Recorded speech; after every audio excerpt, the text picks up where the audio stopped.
This whole journey that I'd gone on from being this really struggling entrepreneur, like fighting so many battles, working all the time, when I started learning about team building and structuring companies and running big companies, what happened for me was like a whole new life unlocked. Even though I was on a very, very successful career path running really large companies, the thing that was tugging at my heart was like, how many people are stuck where I was back then? How many people are entrepreneurs that don't know the path, that don't know what tactically to do, that haven't learned how to structure a company, that hasn't learned how to hire amazing people and really lead them and empower them?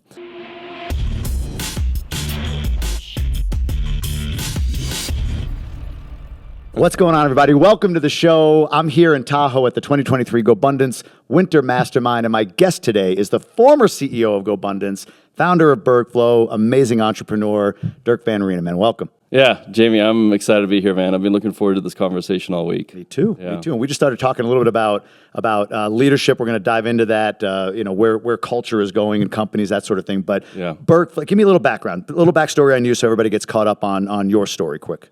Yeah, I mean, like the short version, I'm an immigrant from South Africa. So at age 14, my family immigrated to the U.S. My parents lost any and all wealth that they had during that transition. So we kind of ended here. We didn't have much. We moved to actually a small farming community called Kroll, Texas. And from age 14, I had to start working after school, weekends, summers, all that kind of stuff. So I built a good work ethic, and then went to college at West Texas A&M, and I just always loved business from the time I was a kid. My dad was an entrepreneur in South Africa, so I knew I wanted to go that journey. And so fast forward a couple of years, while I'm in college, I'm working two jobs. One at an auction company. That makes sense. Yeah. And the other one at a ski shop. Oh, so, look at you. And today you're all dudded up. Yeah, I just got off the slopes. And so kind of fast forward a little while, and the owner approaches me one day and he says, "Hey, do you want to buy the company?" Because I'd become a manager at the ski shop, and I was like, I'm like 20 years old at this point, and I was about to turn 21. I was like, absolutely. Oh wow, no question. No question. At that age, like I wanted to be a business owner so bad, so I ignored a lot of red flags, just jumped in. I just wanted to be the owner, right? Yeah. So he owner financed 100% of the deal. He made it really easy for me to get in, and so throughout my 20s, I was a business owner, did a lot of skiing and snowboarding, and about 4 years into the journey, I decided I'm going to really go to the next level with this thing, take on a bigger lease space, just premium location, opening all this other summer line, tripled the size of our, retail floor, all this kind of stuff. And I mean, at this point, I'm like 24 years old, right? And then after that, I just didn't make the right decisions and really increased overhead and quadrupled overhead, but sales only doubled, right? So it's not a good equation. So Right. So during that period, I mean, it was just a hard 3 or 4 years, to the point that in 2008 the business failed. And and during that time I'd met my wife in college, so married my college sweetheart. We had our first son, Jackson, during that time. So for the next 4 or 5 years, I was in this position. I was $300,000 in debt. Had nothing really to show for it. We lived in a trailer house outside of Canyon, Texas. I was working 6-7 days a week, just nonstop, and I kind of went into the service world. So, remember the auction company I was talking about? I called the guy up one day and I said, "Hey, my ski shop's not doing well. It's going to fail." And he said, "Oh, we're working on some stuff." He said, "Come work for me." So I went to work for him and started learning real estate auctions, and that's how I ended up with Keller Williams down the road a bit. I just went through a 4 or 5 year period where I was just grinding away, man. And during that time, I wasn't home much to support Kristen. I didn't see my son a lot at that time, but I wanted to be so successful. I wanted to be the guy that could make money and be successful in business and be seen in that way. And everything I tried to do is portray that, but there was just so much on the inner world that wasn't right. And so going forward, I actually built a couple of companies and actually built and sold a company during that time, but it was just, my life was a wreck. And I actually realized one day that, look, the only way to do this is I got to learn some things. I'm missing information. There's something I'm missing. And the other realization is I need to build a team. I can't do this alone. So around mid 2012, my entire world started changing, and I started studying lead generation, personal development, and team building. And I studied that nonstop for over 3 years. And that's the point I joined Keller Williams. I built a successful real estate team. I became a CEO in one of their brokerages. And just went on this journey. We went to Houston. We got relocated to Columbia, Maryland, and I ran one of the top Keller Williams offices worldwide. I mean, No shit. Wow. Yeah. I mean, we were doing $800 million in sales there in a year, 500 agents. Did you meet Pat then? Did you know Pat then? I was kind of in Pat's world, like, and during that same time, 2016 is when I joined Gobundance. Like, this event, 2016, was my first Gobundance event. Yeah. And, I got in the door because my take home was over 250. Yeah. But dude, my net worth back then, I was still paying off debt and everything. Like, I mean, it was probably maybe like 500,000-600,000, right? But that's kind of when I started kind of meeting Pat. Like, I kind of knew of him in the real estate world, but never really kind of connected with him. And I think Pat was also, dude, he was a lot more hard nosed back then than he is today. You can see it, right? So he was. He never kind of struck me as a dude that I really wanted to get to know back then, and as I've gotten to know Pat over the last, 5-6 years, dude, like I've just come to love that man. Like he's just an amazing. Like a father. Is your dad still around? He is, yeah. Is your dad way softer now? Like the way he I was treats your just kids? I was just telling Matt O'Neill that like growing up, dude, like my dad was hardcore. I mean, we had a business relationship. Like, Oh, wow, it didn't that feel like we hardcore. had like growing up in South Africa. I mean, like, dude, it was like very, very strict, very, very hardcore, very just hammer, and now, like people meet my dad now and, and they'll be like, your dad's the nicest guy. And I'm like, yeah, I've been hearing that about the last 10 years. So he's gone through a huge transformation. With my too. kids, I see it. Yeah. Like me growing up, it was like, step outside the line, go get me the belt. Yeah, yeah. Right? Now, if I even like raise my voice to my sons, come on, leave them alone. I'm like, who the fuck is this guy? Like, I thought he'd be back there like, yeah, get him, tell the kid. But they just soften as they get older. They do, yeah. We're going to get to BERGflow. I want to stop at 2016 for a minute. We'll come Yeah. back to that. A couple things I want to clean up. One is your dad, entrepreneur in South Africa. How? What was he doing? And why the move? Why the need to immigrate, or why the desire to immigrate to the U.S.? Yeah, so my family in South Africa comes from a long line of like farmers and ranchers. So, a long line. And so that's kind of what we did growing up. I grew up out on a farm in South Africa. And What age? I was there until we were 14. Okay. So we ended up kind of moving like, closer to town during that time too. And but in South Africa, like I went to boarding school like from age 7. So, it's like, hey, from that age, I wasn't with my parents during the week. They'd pick me up on Friday afternoons, Monday mornings, you get dropped back off. It was just very, like if you lived out of town, like that was just kind of the culture, right? So, but he had, so farming and ranching was kind of his main business. And then he had a couple of other businesses that he had, like at one point he launched a propane, company. And so just kind of different type stuff, right? So I kind of got the entrepreneurial spirit of you can have an idea and, learn about the idea and then turn it into a business. And, during our time in South Africa, we had like an upward trajectory, like starting off, I think when we were kids, like my parents tell me a lot of stories now, having a lot of struggles and uncertainty and not knowing like, if they can pay the bills and this kind of stuff. And by the time we left South Africa, we were probably like upper middle class. Like we lived in a really amazing house, beautiful, beautiful area, multiple ranches, things like that. And, my parents gave all of that up for us to come to America. Like during that transition, they lost all of their wealth. Like he had $500 of cash by the time we landed in Dallas, Texas in 1996. But I think, he had the foresight. He traveled when he was younger. So when he was right out of high school, he went to Europe for a year and worked and traveled. And it's very common in a lot of cities, like countries worldwide, that you kind of take a sabbatical between things, right? In the U.S., I think it's been very common to, you graduate high school, you go to college, right from college you start working, right? In a lot of places, you would actually take a year off after high school, then you'd go to university, and after university, sometimes you would take a year off before you kind of really go into your career. So he made a big trip to Europe, and then he made a big trip to the U.S., when he was about probably like 23 or 24. So he always loved America. And one thing that people don't realize in America is that, I can't say for everybody all over the place, but I think for the most part, like no matter where you are in the world, like America is that place that you look at and you're like, I want to be there. Yeah. There's that now. Yeah. And like that's why immigrants come to the U.S. is that you just associate America as the land of opportunity, the place that you can build a dream. You know, it's Hollywood, right? I mean, it's just, and I think like that's sadly something that a lot of Americans forget.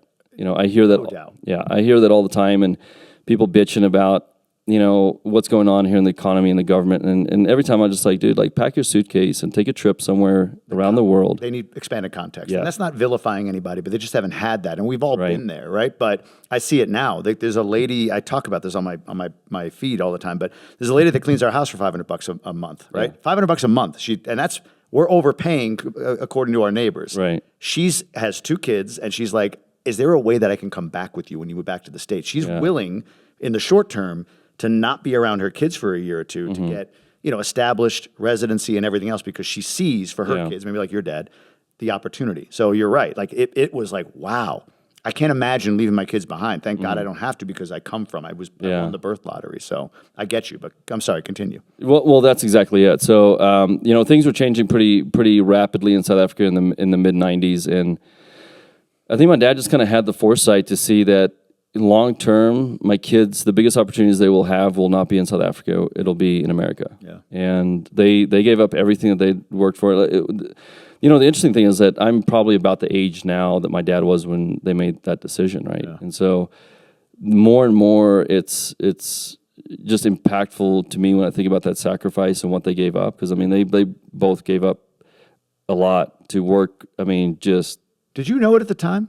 Could you tell at 14 that, like you just said, they gave up all their wealth? Was that a conscious observation or? No, I mean, well, I think you understand the situation, because obviously when we got to America, like, you know, we're not living in a 5,000 square foot house in a beautiful, you know, I mean, like we're living with another family for 6 months. Like we lived with another family because we couldn't afford to do anything. And as my dad was working and my mom got a job, and, you know, she had always been like a stay-at-home mom, you know, so she started working for the first time in her life. You know, she would have never had to work another day in her life really in South Africa. And, you know, she gave that up to, you know, for our family. And so very quickly, I mean, it went from, I realized very, very quickly, if I want something, I'm going to have to work and go get it. Like in that moment, like when I saw it happen, like the thought of ever having an inheritance just like left me. Like I was like, I can never count on anything being handed to me.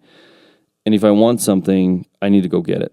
So I started working, I mean, just like I was working at restaurants in this little town, like 1,200 people, right? There's not like a lot of opportunity or jobs and stuff. I would wash dishes. I would spray weeds like around like a different like businesses, and I worked at like a grain elevator after school, and I would farm and ranch and just like whatever to accumulate money. And you know, like I remember the first thing I ever bought in America with my own money at 14 years old was a shotgun. When I found out you can go to Walmart and buy a shotgun. Why a shotgun? I just wanted to own a firearm. You know, it's like it's a very South African thing. That's like you know, it just is. But you know. So that kind of framework, you know, we left there, and a lot of people thought that we were crazy because, I mean, we were very, very on the front line of leaving South Africa, you know. And, you know, over the last 25, 30 years now, I mean, a massive population has left South Africa.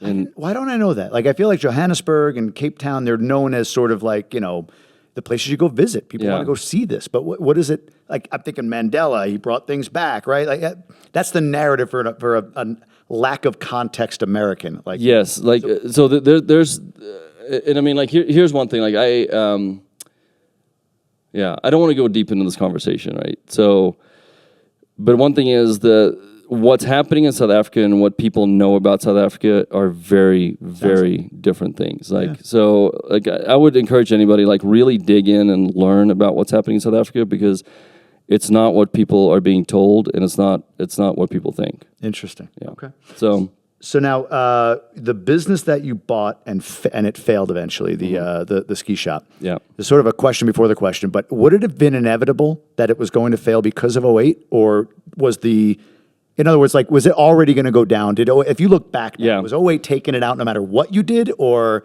did it just get accelerated because of the risk you took? Well, here's the interesting thing, right? For several years, that my reasoning was, and during that time too, so 06, 07, 8, during that time, there was a really big drought that hit the Southwest. So when you hit a lot of drought, there's not a lot of snow on the slopes. A lot of people, when it's 70 degrees in February, people aren't going skiing.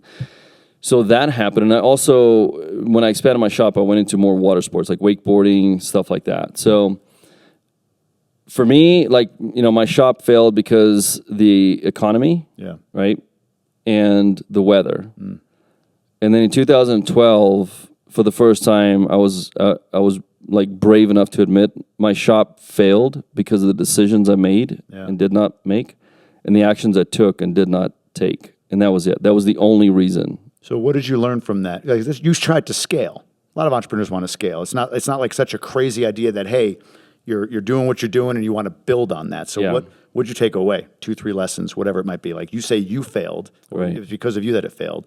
Other than just the obvious, like you said, you only doubled revenue and you quadrupled your expenses. Right. What'd you learn? I learned a lot. I don't know that I'll ever do anything in retail again. Retail is a tough space, right? Especially small retail. Yeah. One thing that was a big lesson is, one, watch your overhead when you're in business.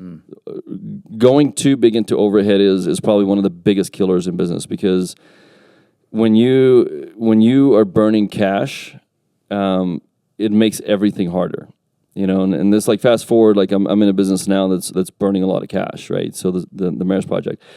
But so I learned, like, watch your overhead. The second thing I learned was when I thought about, like, these other things that I wanted to do, like what other lines should I bring in? Because, like, when you own for us it was more like high-end specialty stuff, right? So we weren't competing with like Academy Sports or Walmart or like, those kind of retailers. Like, it was more specialty.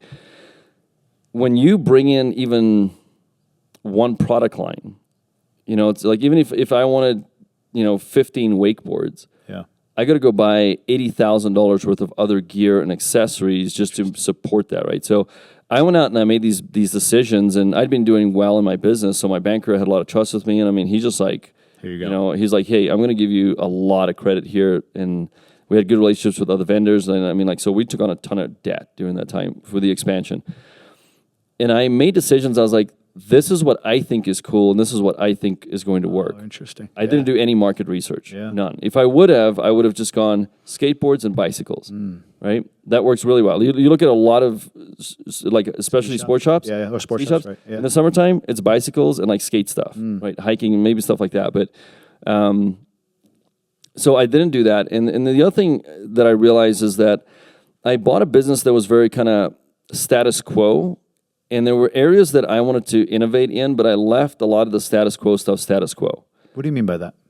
Like things that were things that were working kind of fine, like our rental program or our repair programs. Like, those things were kind of working for a long time.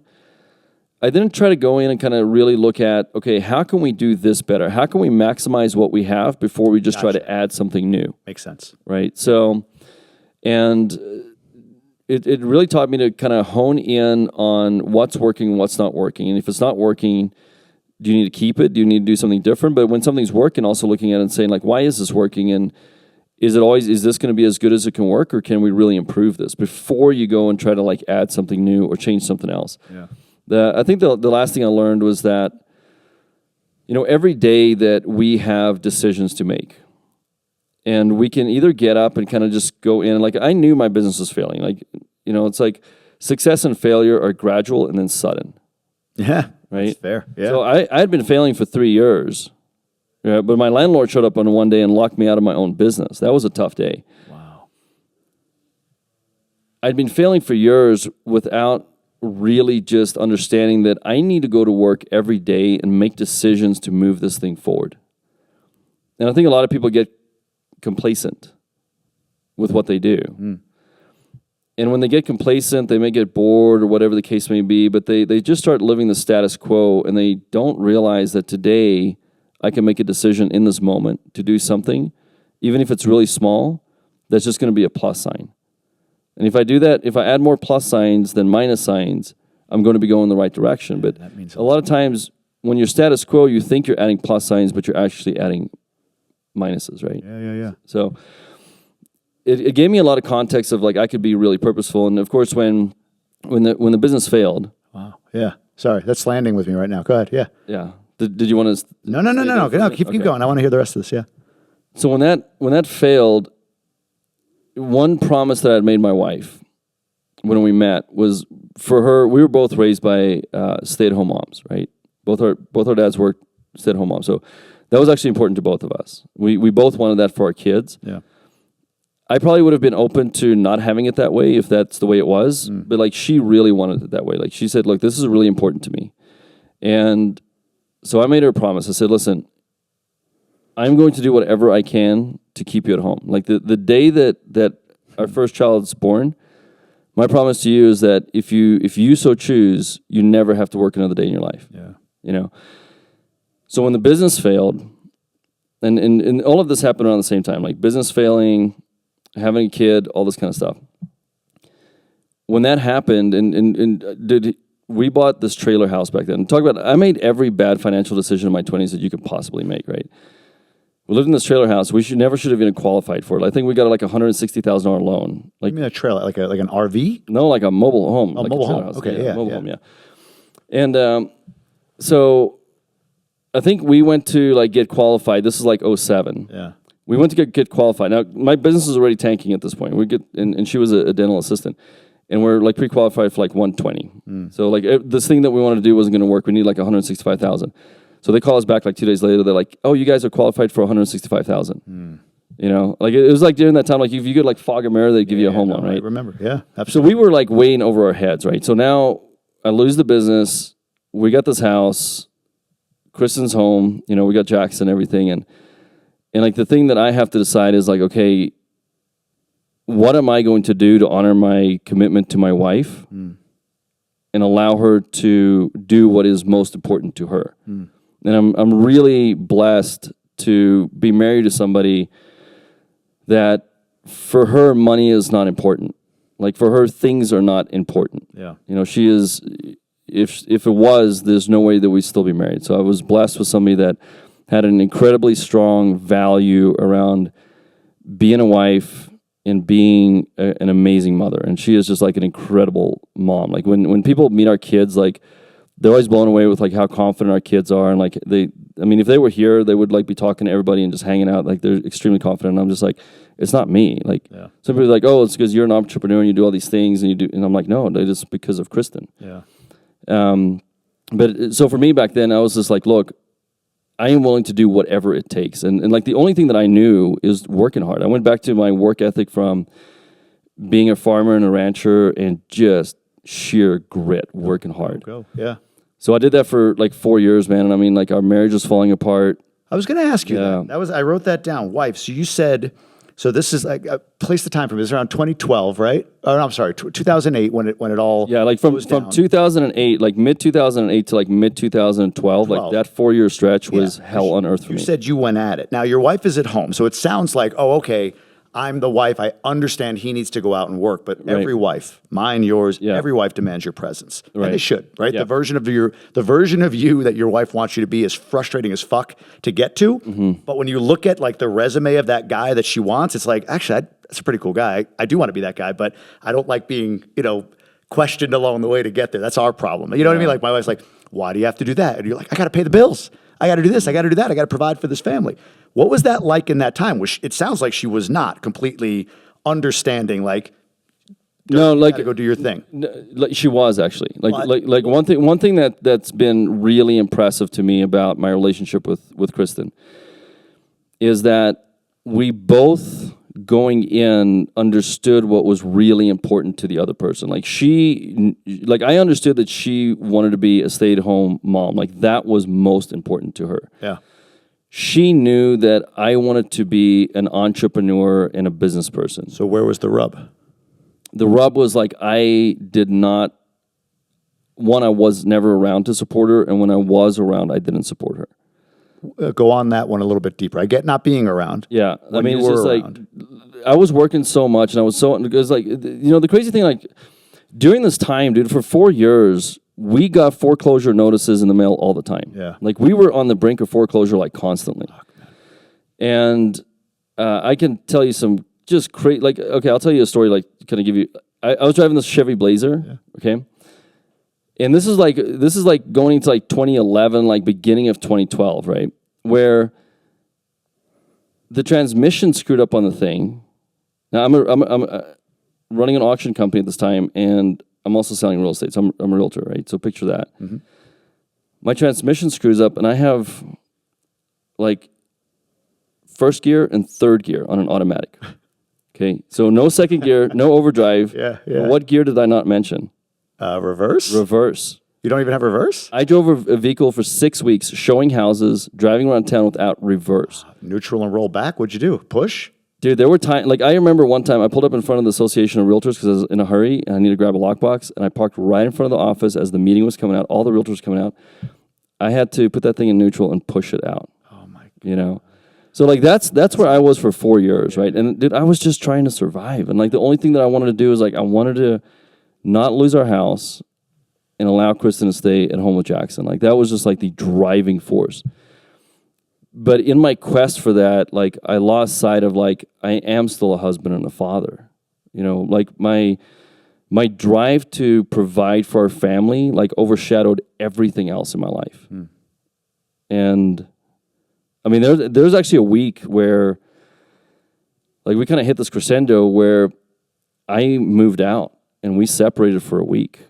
And like, it was like, this is it. We're getting divorced. This was like mid-2011. And luckily, I mean, we got back together. I mean, like we've always been able to make it through, you know, the struggles together, you know. And we actually, 2 weeks ago, we hit our 16th wedding anniversary, but 21 years together. Congrats, man. You know, and so, you know, after like 4 years of just this hell, like I just like had this like epiphany moment where like a certified letter got delivered to our house finally, like in 2012. And this was like, dude, we are selling your house at the courthouse. Like I was 4 months behind on my mortgage rate. And I just realized like, okay, there's no way that I can work harder than I am right now, so I'm missing something. Yeah. And I looked around, and I saw successful people, and I didn't have a lot of successful people in my life, right? I now like through selling real estate, I'd met some like successful clients that I sold their houses for, and you know, some of them were like inviting me to like kind of hang out with them a little bit and stuff like that. So I started kind of like getting like, you know, wow, like there's really successful people, like, but why am I not like that, you know? And so I went through a lot of like just questioning things, and then like mid-2012 it just like changed, and I was just fed up of not being able to do things for my family, not being around my family.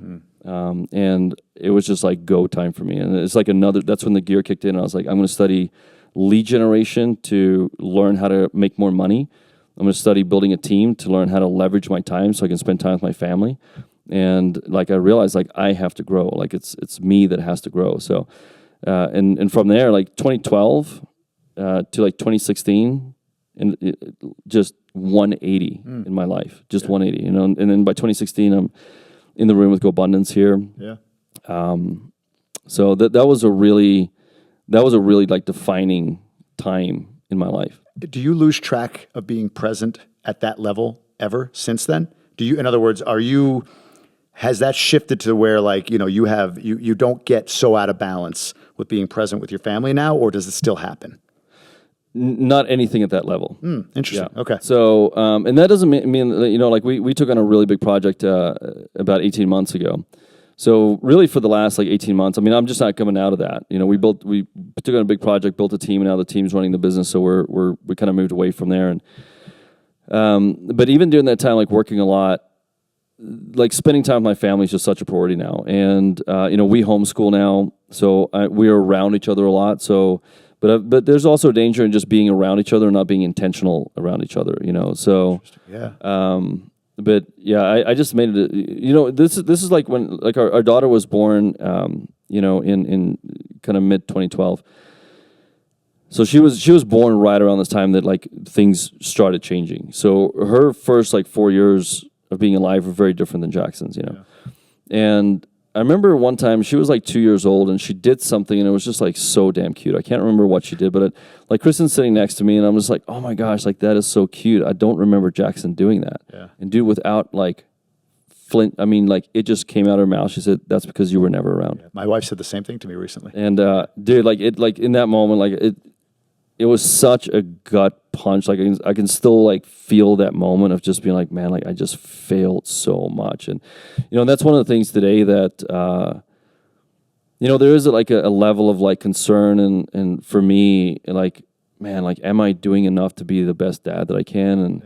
And that's why I appreciate Gobundance so much. Cause like, I mean, dude, this whole week, like we had a really great business, discussion with a couple of guys about like acquiring companies last night. But besides that, man, like all my conversations have been 100%. personal. Same. And that's what, honestly, I'm getting that from this week. It's funny. There's a guy here, I don't throw his name out there, but Chad. His name is Chad. But I don't know if you know him or not, but he's a champion member. He's been around a year. I've known him a little bit. We've texted back and forth. And he sought me out. He was like, hey, man, I wanted to talk to you. I'm like, yeah, what's going on? So he moved his family to Maui, an island, years ago.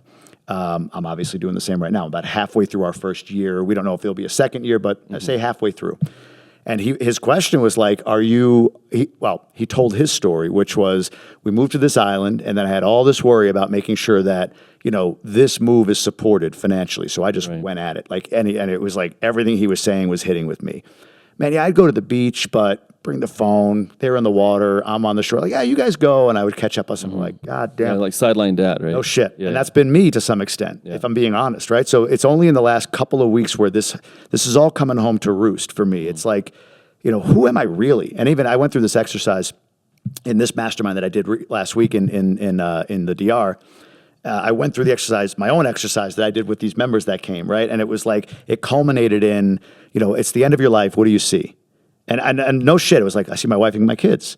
So it's like, well, fuck, when do you align with that then? Now, as opposed to significance or being on stage with Tom Bilyeu or all that shit, right? Like, when do you align with that? Because end of life, at least for me, and you tell me, like, I think, 80, 90. But what if it's 46? Yeah. What if it's next week? What if it's 5 years? What if it's 53, right? God forbid something happens.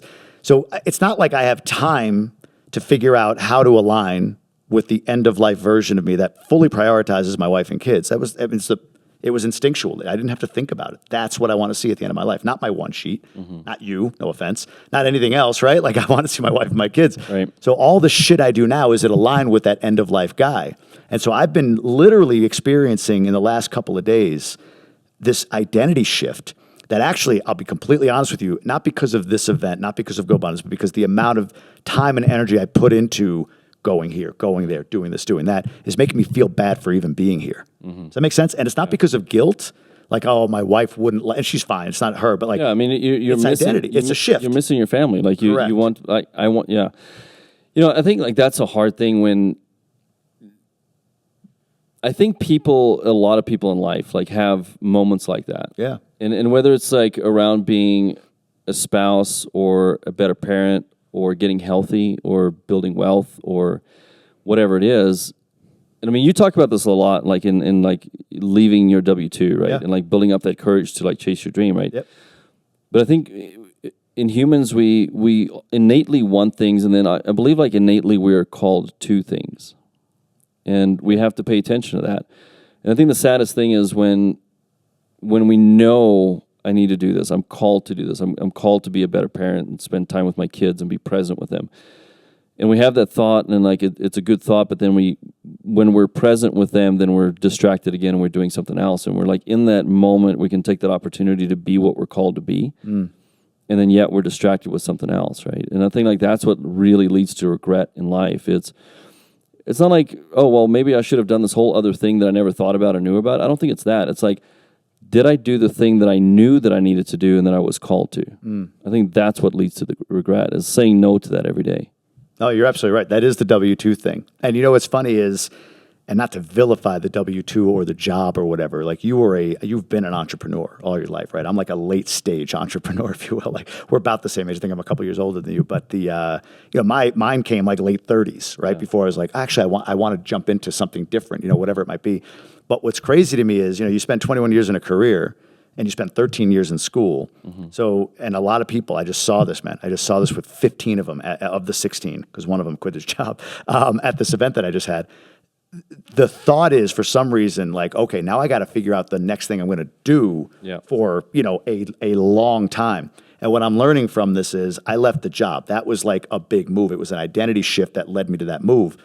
But now the speed at which my identity is shifting again, I didn't anticipate that. You know what I mean? Like, I don't know if that makes any sense, but like, it feels like you've got to have this, okay, this is what I'm going to do now for for the next 20 years because I've done that for 20 years and I was in school for 13 years before that. But being called to be a better parent, it's just a more rapid change in my identity than I anticipated. I thought my identity shifted when I left W-2 to entrepreneur, and then there we go. That's going to be my identity forever. But over the 2 years I've been out, there's probably been small shifts, and now there's another big shift where I feel like that time in the W-2 at the end of it, where like something's misaligned here, and I got to course correct. It just happened way faster now, being on my own, in my own, whatever, than it did in a job. I don't know if that makes any sense to you. Yeah, it makes perfect sense. 'Cause I think once you say yes to something that you're called to do, and that like, because you talked about this, like you knew that you wanted to do this. You and I had conversations when you were still at W-2, right? Like that's when I was still the CEO of Gobundance. Yeah. And it's one of these, once you say yes to something that you're called to and you take that leap of faith, like I believe that you kind of like enter this new stage of life where you just have more available to you. And as you start going down that path and you learn and you grow and you connect with different people and more like-minded people, the learnings are accelerated. So I think we go through like these iterations of learning faster. And that's where, we're around some pretty phenomenal people in Gobundance, right? People that just do things that just make you go, oh my gosh, like I'm a loser, like, but it's like every day. I think it's being in those kind of environments and being around, like I know that for me, Gobundance, and this is why Kristen has zero issues with me ever going to Gobundance type events, because she knows Dirk's going to come back home and he's going to be more intentional about being a dad and being a husband. How do you maintain it after that, though? That's the hard thing. What do you do, though? Do you do anything? I think for me, it's like...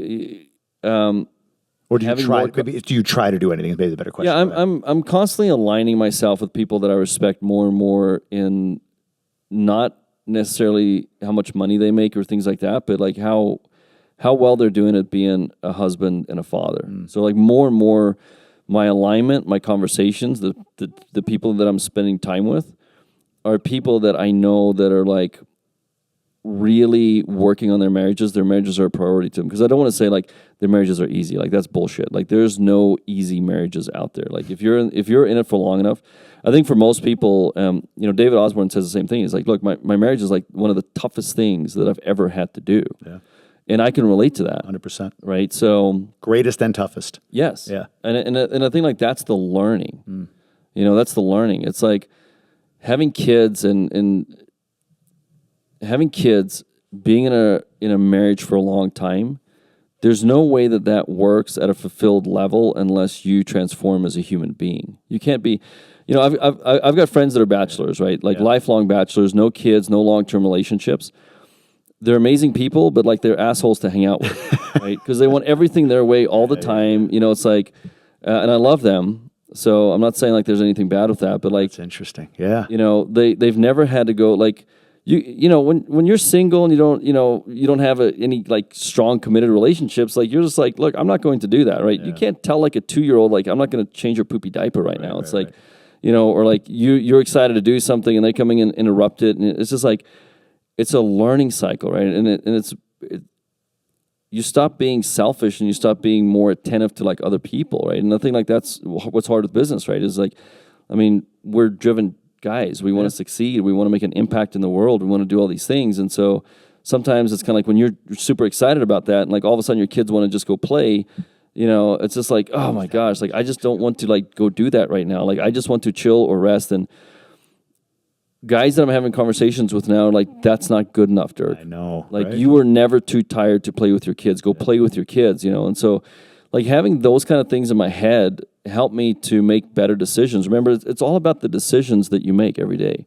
Every day. I love that point. With my ski shop today, I've got a decision. What am I going to do? Am I going to be present? And am I going to listen to my wife? Am I going to be attentive with my kids? Because there's a difference between just like spending time with, hey, how's your day, blah blah blah, versus like really being intentional. And like one thing that lately we've been doing, we just moved to a new neighborhood in Fort Worth, is I'm going on more walks with my daughter. She's 9 now. And like, I love the time that we spent together walking, because like we're walking, she's just such an amazing little human, and it allows me to be present with her, and I'm not messing with my phone, and I'm asking her great questions, and we're laughing together, and like, and Same with my son. Like, it's just like being. Make me want to run home right now. No, me too, man. And and that's the thing is, I think just being around it, it's no different than being an entrepreneur, right? Yeah. Like, you could have the best intention about being a great entrepreneur, and like you start doing it, and you're like, "What am I doing?" But like when you're around people and you learn and you practice, and it's just, I think that's the journey of it, and like I think it is an identity shift of like, I still want to crush in business, and I've got really, really, a big vision for what we're doing, but like more and more, it's like, man, I want to be known as like a great husband and a great dad. Like I want to be known for that. And like this week I'm hanging out with Matt O'Neill a lot. We're rooming together at this event, and dude, like we've been waking up at like 5 o'clock in the morning and having like 2-3 hour discussions around this kind of stuff. And like I'm just so blessed that like I felt like God just we weren't supposed to room together. We just happened to room together, and I felt like it was just like ordained by God that we're gonna spend time this week and like talking about so many things. And it's just like it's causing it to be on my mind. It's causing it to be on my heart. And I think the more that I do that, the more when I make those decisions right now, when I got something to do or I'm tired, in that moment, because it's been on my heart, I can say no. Like right now, the most important thing I can do is go hang out with my 9-year-old and let's play. And I think what Dr. Kelly said this week about that inner child. Mm-hmm. And one thing that I've started telling people about spending time with their kids is like, dude, kids play. Mm-hmm. That's what they do. Mm-hmm. Right? Well, you want to do all this other stuff with them that's not play, because play requires full engagement. Yeah. Like, yeah. Anything you do when you're playing, you're fully engaged and fully immersed and you're having fun. Mm-hmm. If you can learn how to do that with your kids, and I think at any level, like even if you have teenagers or even grown kids, like if you want to build relationship, play. Mm-hmm. Like have fun, laugh, Because the opposite of that is that you're probably not having a good time, you're not engaged, you're just there. And that adds zero depth to the relationship. Yeah. I love that, man. As you're talking through that, I'm thinking for myself to the point of, you're having these conversations with Matt. It keeps you up. It makes, if you were to be able to map action you would be taking if you didn't have, this sort of event or these sorts of people around you from time to time. Like it might be like you might be 0 for 7 on days of the week that you show up the way you really want to show up. But just by having these conversations with these guys here, you might go 2 or 3 for 7, right? It's going to just keep you up. Even if it's like right after this, you might go 7 for 7, but then it wanes, and then, but still, you're going to go 2 or 3 for 7. But something I'm working on, as you were talking about it made me think, like, what am I doing about it? I think I'm working on becoming a better receiver. So Chad, talking to him, as we finished our conversation, and he gave me great insights. He was telling me the story of landing in Hawaii, where he moved to, and he remembers the image. They rented like a Jeep of his kid standing up in the back of the Jeep, like when they landed. And now the image he has of it looking back after they left was, I worked too much, right? But he said, what can I do for you? And usually I'd be like, no, man, I'm good, right? But being a better receiver was like, you know what? I'm gonna receive that. Check in with me. Yeah. Text me. Hit me up. If you're just thinking about me, I pop up. You see me on a podcast, whatever. Like, hey, man, I see you on the podcast. Still spending time with the kids? Something. Just do that.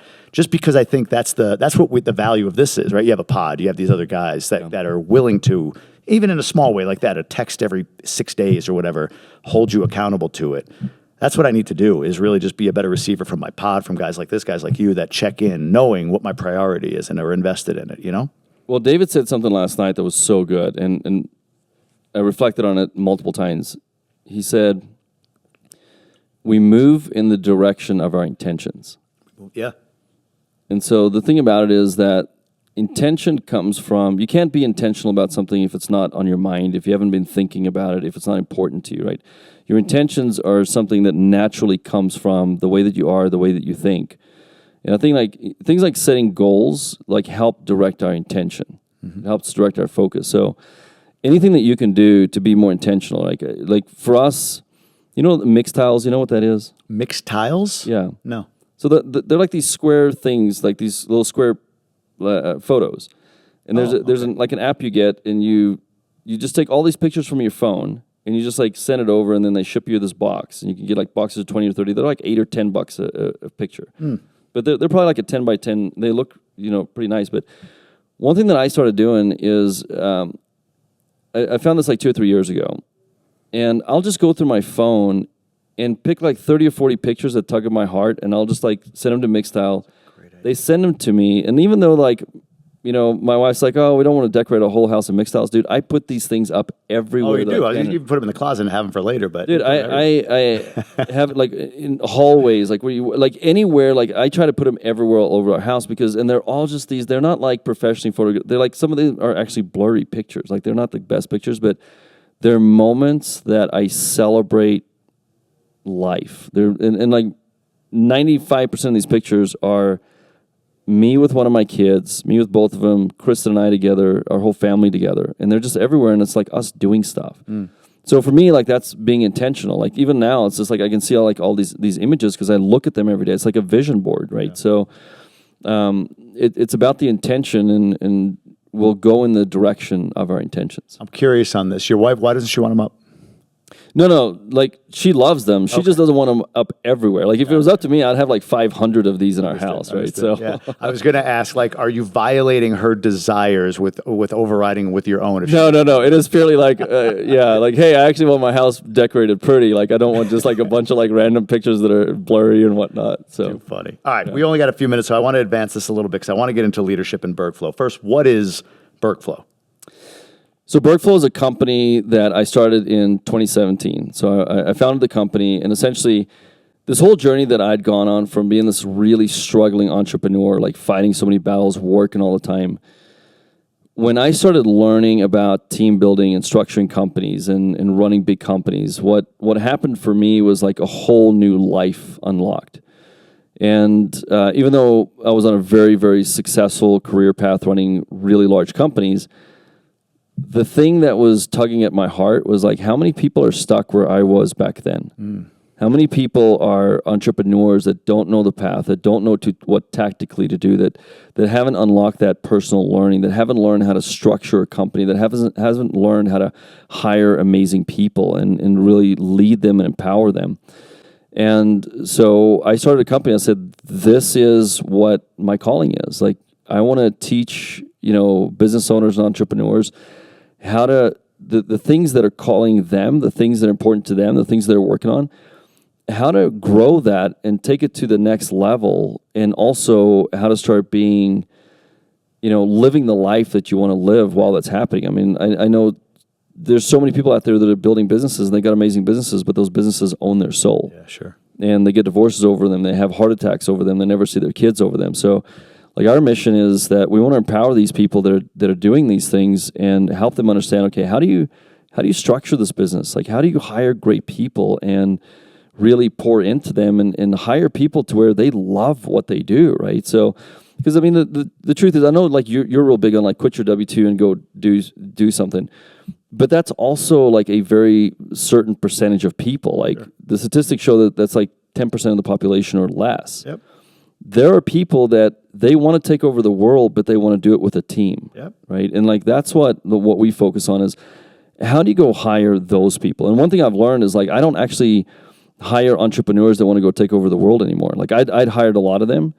What I hire now is like I hire people that want to go take over the world, but they want to do it as a team. They want to be part of somebody doing it, and they are like fully committed to it, And so what we do in BERGflow is we help companies like build amazing teams, help them structure, help them really find the right people for the right position with the right motivation, and then really just start working on that culture of like, hey, you are here not for a job, you're here for a mission. We're doing important work together, and if it doesn't resonate with you, you shouldn't work here. Yeah.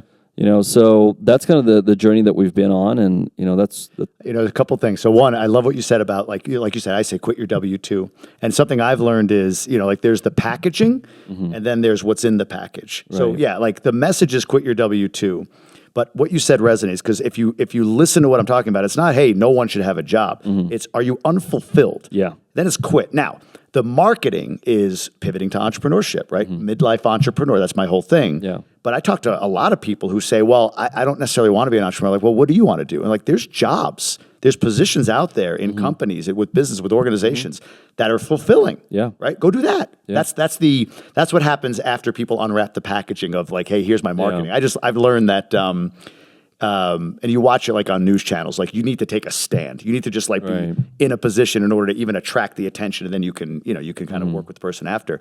But to your point about hiring great teams and being in a great organization, Nick and I were talking about this before. I think this is a Gary Keller thing of like, you have to expand your vision for others' visions to fit within that, right? That's the role of the business owner, the entrepreneur in that regard, right? Like have a big enough vision where somebody else can fit their vision within that. But what I see, and you tell me what you think, and I think about my corporate career and how most large companies, I don't think are equipped yet to do this. We've sort of vilified Gen X, vilified the millennial as lazy, selfish, doesn't want to work hard, all of that stuff. But I think the new leadership, and you're in this, so I could be completely off, so I want to hear your opinion on this. The new leadership paradigm is not, hey, this is what we are, here's my vision. Not only, I should say, this is what we are, here's our vision, and then let's have a discussion via interview or whatever, a process for you to figure out if you fit that vision and if it works for you. Mm-hmm. I feel like yes, but I think the new paradigm is organization needs to first understand vision, like real vision of candidate, and be all in on that. Mm-hmm. So I want to know your vision board as the person hiring, and then can I do? It almost becomes irrelevant whether or not my vision fits yours at that point to an extent, because I'm all in on your vision. So I think that leadership shift is it's the difference between people saying like there's no talent out there anymore and like, oh my God, why is all the talent going there? Because this organization fully embraces, I want to see what you want. The company gets what it wants. The organization gets what it wants if I'm all in on you.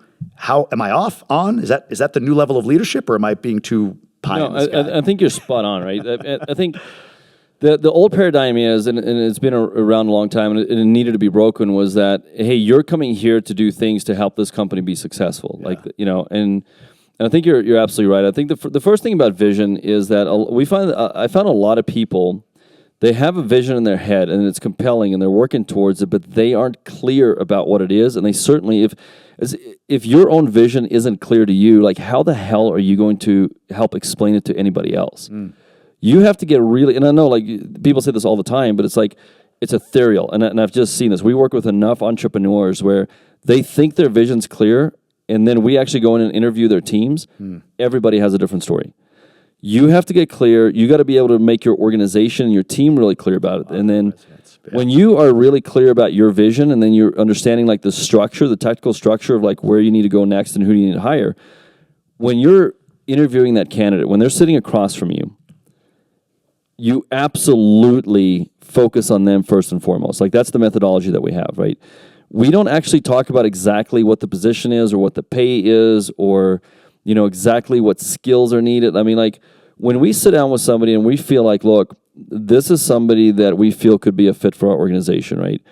We're going to go through multiple levels of assessing, but throughout that whole time, the focus is on them.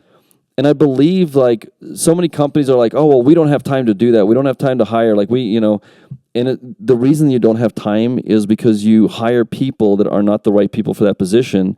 They quit. They don't do their work. They're unfulfilled. They're not bought in. So that's where your time is spent. You're inefficient. You're not making money. You're doing everything because you got people working for you that are not bought into who you are and what you're doing, and they're not being fulfilled. So when you change your paradigm on this and say, look, we'll spend 3, 4, 5 interviews with somebody, 2 hours sometimes at a time, focusing on them. Tell me about this. Like, what do you see? Like, what's important to you? Like, let's dive into, what you've done. Let's go back to like you being like a kid. Like, what was important to you? Like, what was childhood like? I mean, we spend so much time with people that the job and the pay become irrelevant. And we are going to exit them out of the process if we feel like we're not aligned with our vision, with our values, with our culture. Because the truth is, Jamie, like, think about it, dude. Like, there's some very, very successful people here. How many people here do you think need people on their teams that are like rocket scientists? None. Maybe like one or two if they're doing something like really big. I can't think of somebody specific that has that kind of business or whatever. Nobody. None. Most of the companies here that make all of this money, you can go train somebody. Right? People can, it happens all the time. I go to college to study this. I do something very different in my career. People change careers, right? So for us, like, people hammer skill and experience so much. Like, for us, it's like, dude, like, let's find out, one, who is this person? What's important to them? Do we align at a foundational level? Yeah. Can we get to know them, at a deep level through the interview process and see, like, really what that fit is? Because when you do find out what's important to somebody else and you can align the visions and say, listen, I believe, like, there's really a good opportunity here because of who you are and what you want and who we are and where we're going.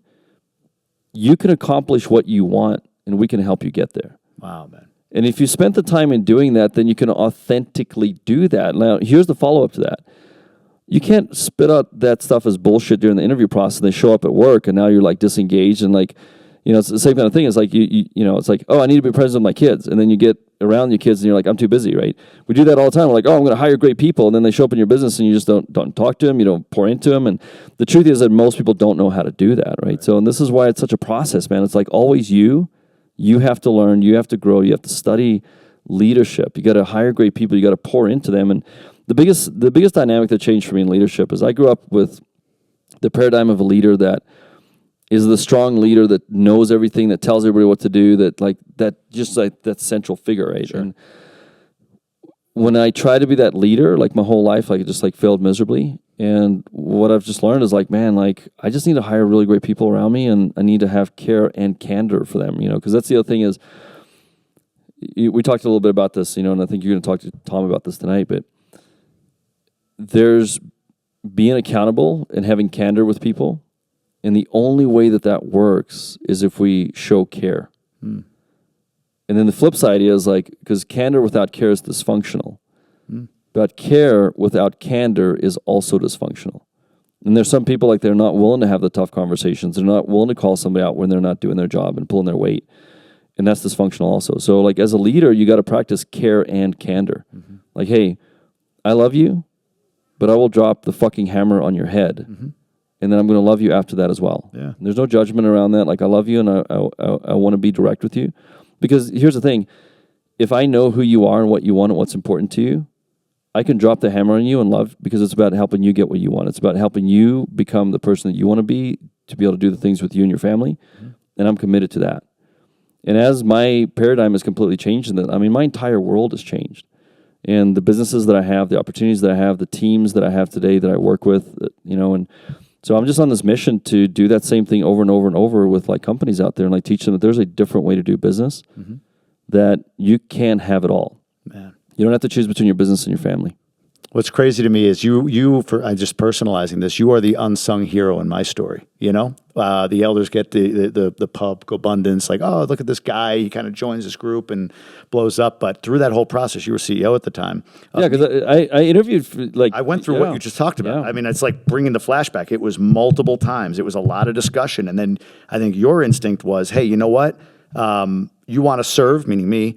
I think from getting to know you, this thing over here, which I was a claims director, and you saw through getting to know me in depth, talking, discussing, all of that. Hey, man, do you want to take on this opportunity? Because I think that's fitting of you. Build a course and a mastermind, which I've never done before, but you saw that alignment. You saw that value alignment. Yeah, that was right when we were building and kind of like talking about Ascend, and like after like all that, like and I told the elders, I was like, dude, like Jamie's your dude. Yeah, and it's been incredible. So, man, thank you. I want to say thank you for like publicly, and privately, of course. I hope I've said that enough to you before, but I really appreciate all that you've been in my life, what you've represented. So that version of you that's there to serve who you've been that's me. I've been you, or whatever. You've been me, I should say. Yeah. And that service has led to a whole new life for me. So I truly appreciate you, brother. Yeah, and just think about you doing that for other people, right? Yeah. The same thing, and so many times we just want to have that person in our company, and we want to move forward. We don't want to spend the time with people, because the truth is, spending that time, like when you and I were going through that process, I was going through that process with 5 other people, right? Yeah. And for me, it wasn't about like, well, who can I hire the fastest to be like in this position or whatever the case may be. It's like, look, I want to serve Gobundance at a really high level as the CEO and transition out of that, and there's this other program that's going to be really impactful. And it's like, and at the same time, like every candidate that I spend time with is like, look, I want to get to know you and what's important to you. And if I can be just part of like a little dial that like puts you in the right direction, like, and you get on a path that's going to be fulfilling. I mean, just look at how many lives you're changing now with what you're doing, right? It's just like, if I can have just like a little bit of part to do with that, then I'm living my mission. Yeah, 100%. Yeah. Amazing. How do folks find you? Website, social media handle, wherever you want to direct folks. Yeah, so BERGflow.com, BERGflow.com. That's the best place to kind of learn about a company, what we do. You can catch me at Dirk van Reenen.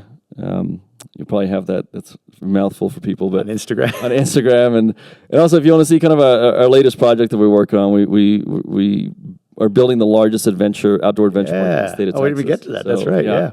Get real quick. What's the name of it? We'll give us a little bit. MERUS Adventure.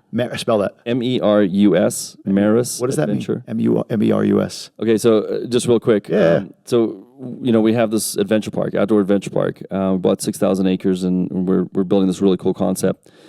And MERUS means pure or unadulterated in Latin. So MERUS Adventure is about like people and their families having like a really pure and unadulterated experience in nature. And like we're very much about having an incredible level of adventure, but also having deep connections. And like our kind of thing is like, get to know yourself, get to know God, and get to really know the people around you, like your family, your friends. And it's about that connection. Like I believe if you can, connect with yourself, connect with God, connect with others, you're going to be on the right path, right? You're going to find the calling within your life, and you're going to be able to go in that direction. Amazing. Appreciate it. Well, is there a website for this yet or no? MERUS Adventure? Yeah, MERUS, MERUS Adventure.com or at MERUS Adventure on Insta. So appreciate you being here, man. Yeah, Always good Jamie. connecting. Yeah, Appreciate it. absolutely.